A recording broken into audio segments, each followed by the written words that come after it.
Yo guys, with this year's F1 22 game, there have been some big changes to the car's handling model. This is in part due to the new regulations for 2022. Cars are now heavier and have much less aero generated from the front and rear wings. These changes have made the cars in F1 22 feel a little clumsier through some of the slower corners. If you've raced previous Formula 1 games, you won't need to fully relearn how to drive these new cars, but you will need to readjust your driving style slightly to get the most performance out of this year's car. In this video, I'm going to run through some of the best techniques to improve your cornering in F1 22. The ideal racing line is the part of the track where you should position your car on through a lap to ensure you're travelling at the fastest speeds at all times. This almost always positions the car on the opposite side of the track to the upcoming corner. The racing line will shorten each corner by seeing you cut across from the outside of the track to the inside at the apex and then back out to the outside as you exit the turn. This will limit the amount of speed that you need to remove as you approach the corner. If you stick to the ideal racing line throughout a whole lap, you will have the potential to put in the most optimal lap times. The braking zone, which is shown in red, is where you should apply the brakes to slow down.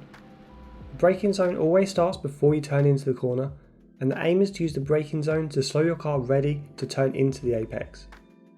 While braking, you'll ideally be travelling in a straight line to maximise your efficiency, and in most scenarios, you should apply 100% brake pressure at the start of the braking zone and reduce the brake pressure as you start to rotate your car into the corner. This technique is called trail braking, and I'll talk about what trail braking is exactly and how to perfectly master it a little further on in this video.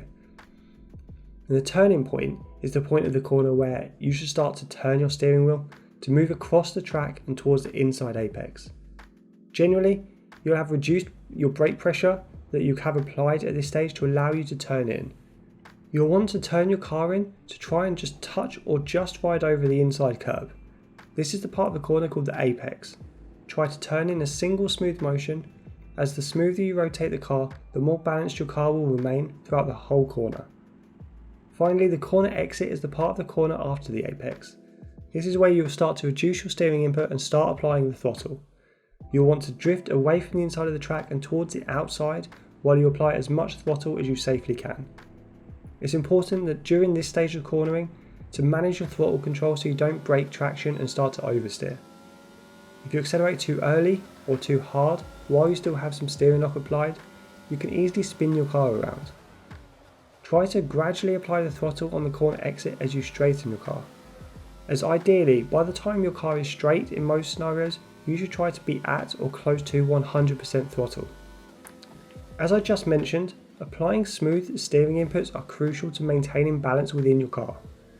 Any form of erratic steering input or multiple stabs at turning the steering wheel will increase the chance of your car losing stability or breaking traction.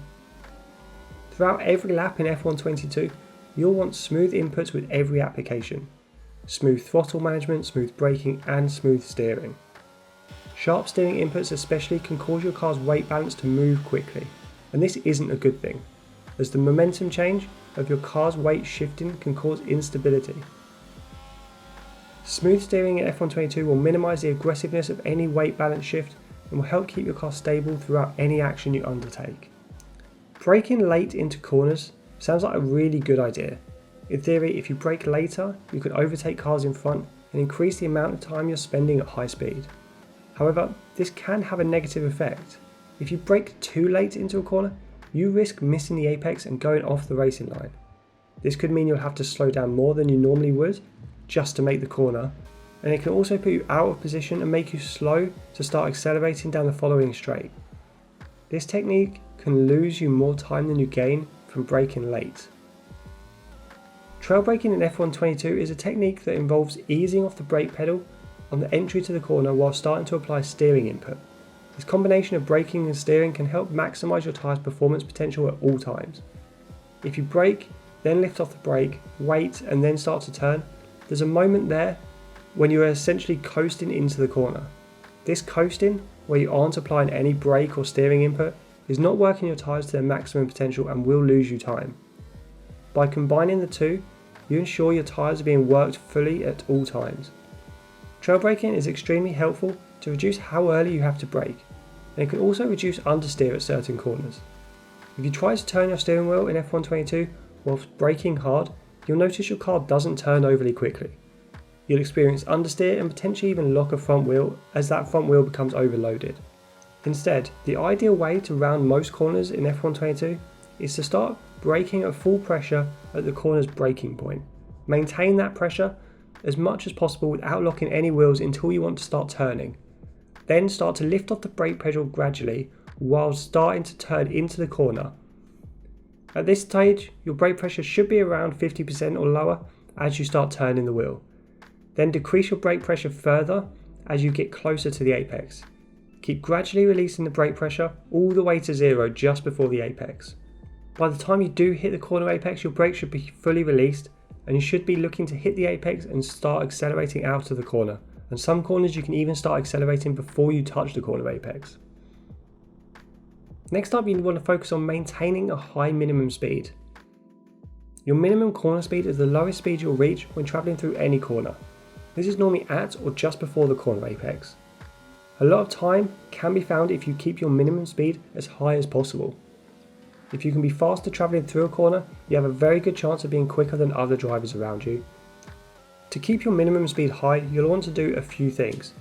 Follow the ideal racing line through a corner as this is generally the quickest path through any turn.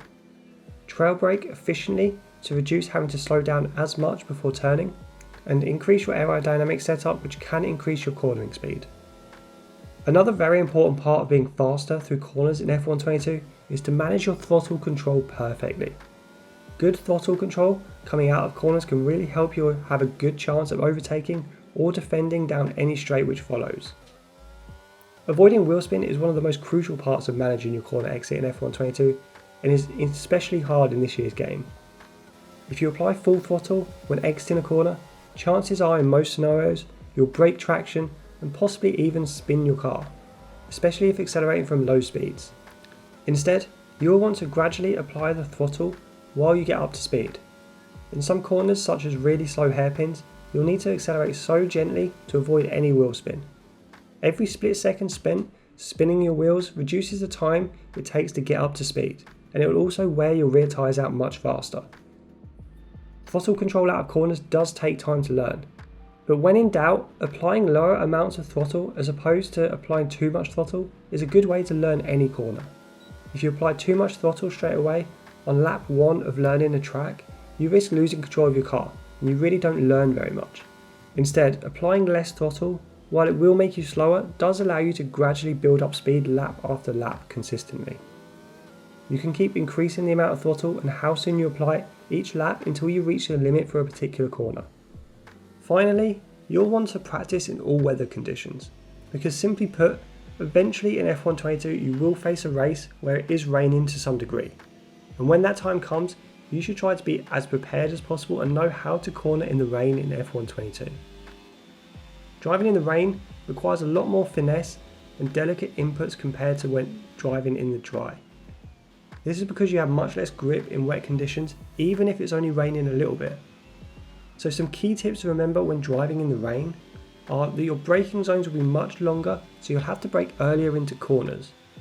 You're also much more likely to lock a wheel, so you'll have to reduce your brake pressure sooner, and your rear tyres will spin much easier under acceleration, so you'll have to be more gentle on the throttle pedal.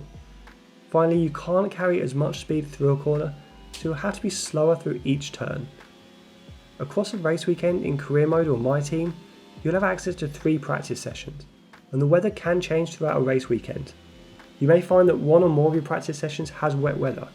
In this situation, instead of skipping a session, put in as many laps as you can in the wet conditions, as this will allow you to adjust to the increased braking distances and lack of grip that rain brings in F122. Hopefully, some of these tips will help you corner faster in F122. There is a lot of extra lap time to be gained from mastering your corner techniques, so try to practice these techniques above throughout your F122 career. If you found this video useful in any way whatsoever, please hit that like button and let me know in the comments below. Let me know your top tips for increasing your corner speed and let me know if you think I've missed anything out.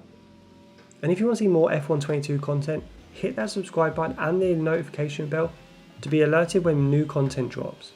But for now guys, I'll see you out on track.